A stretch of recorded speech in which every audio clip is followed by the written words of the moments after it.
Hey everyone, in this video today I'm going to be talking about what a PANDAS PANS flare is. Now a flare is basically where we get an infection that triggers a sudden exacerbation in symptoms and can cause us to develop new symptoms, because symptoms can present differently in each flare. Now a flare can be very distressing, and it's where we may have been in remission, we may have been completely fine, we may have been ourselves, and then we get an infection if that is your trigger. Some people do have non-infectious triggers, and then we suddenly just explode. Flares can also occur if someone is in partial remission or just has a few symptoms and then it suddenly explodes and gets worse than it even was before. And a flare can last different amounts of time. For some people it can last a few weeks and then maybe it starts to taper off a little bit and gets a little bit milder. For some people, a flare is more long-term, and this bit where it's kind of a flare and then slightly tapers off a little bit is what's really referred to with the relapsing remitting course, because people may relapse and then remit, and but it keeps going through that course. And however, there are some cases where people may not fully have those sorts of flares. There are chronic static cases of PANDAS where people may just have the symptoms pretty much all the time at the same level, or there's unfortunately chronic progressive, which is where people have the symptoms all the time but they get worse over time, and that can be really, really horrible, and treatment is really important in all cases, but especially those cases. But yes, I think that with a flare, you can be in a flare and then have little exacerbations as well, triggered by other things like lack of sleep, stress, excitement, other little triggers, sensory overload, maybe like overwhelm, allergens, things like that. Those little triggers can then exacerbate the flare as well. And in a flare, we can have good days and bad days, although in a flare they're usually bad days. But symptoms of PANDAS PANS can sometimes present a little bit differently each day, so it's kind of unpredictable. When we wake up, we don't know how our brain's really going to be functioning. So we may one day have loads of hyperactivity and feel very energetic. We may tic a lot, and then another day we may feel really down, really angry, stuff like that. And some days we may have more handwriting issues, other days our handwriting may seem fine, things like that. That can be really confusing for some people, because it's difficult to plan things when you don't know how you're going to be functioning on a specific day.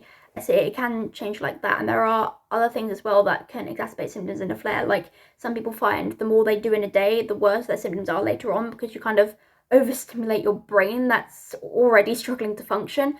That can lead to worse symptoms later on as well. PANDAS PANS flares can be completely debilitating, and this is why people with PANDAS PANS, if they have an infectious trigger, they will avoid it at all costs. One little infection that maybe for some people would just cause a sore throat can lead to severe OCD, severe tics, severe anxiety, severe depression, rages, personality changes, brain fog, loss of coordination. The difference between someone in a flare and not in a flare can be profound. People can miss themselves when they're in a flare because they're so far away from who they usually are, how they usually function. They don't really have their own personality anymore. Their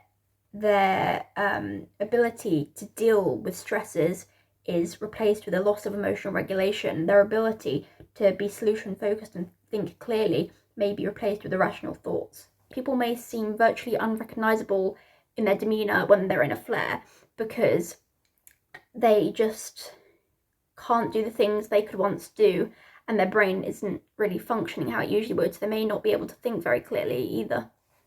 If flares are triggered by strep or another bacterial infection, then people are sometimes put on long-term antibiotics, and that can manage the neuropsychiatric symptoms and prevent further infections from occurring, therefore can sometimes prevent flares, which can be very helpful for some people. However, if you take long-term antibiotics, it is important as well to take care of your gut microbiome. Some people take probiotics and stuff as well, but that can sometimes prevent flares. Some people, it's sometimes used for that. Flares can also sometimes be triggered by dental work, I've heard, so some people may also have those antibiotics before dental work to try and prevent a flare from occurring. What I am referring to when I say the symptoms can change in each flare is, for example, someone may have had a flare when they were a child where they experienced OCD, tics, rages, personality changes, sensory processing issues, and then maybe when they're a teenager they have a flare where they develop an eating disorder, depression, psychosis, and the OCD comes back or something like that. It can be absolutely horrific. And it's very confusing because you don't know what symptoms you're going to have in each flare. Some people, they may stay as more similar to a specific flare, especially if the flare was recent, but for some people they do have new symptoms developing. Some people may not fully return to baseline after a flare. However, with early treatment, many people do, and even after a long time, with the right treatment, it is possible to go back to a point where it isn't impacting the person. The symptoms may not even be noticeable. So going into remission is possible, and there is always hope.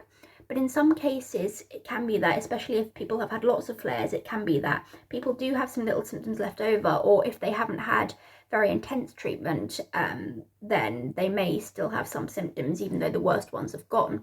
So people may not fully go back to baseline. Baseline is how someone usually is. So the baseline for a neurotypical who then develop PANDAS would be their neurotypical state. The baseline for someone who already had a few OCD traits and autism, that would be their baseline, but the PANDAS would just have added on to that, and the goal is to get someone back to baseline and to make life as easy as possible for someone by giving them the right treatment and support.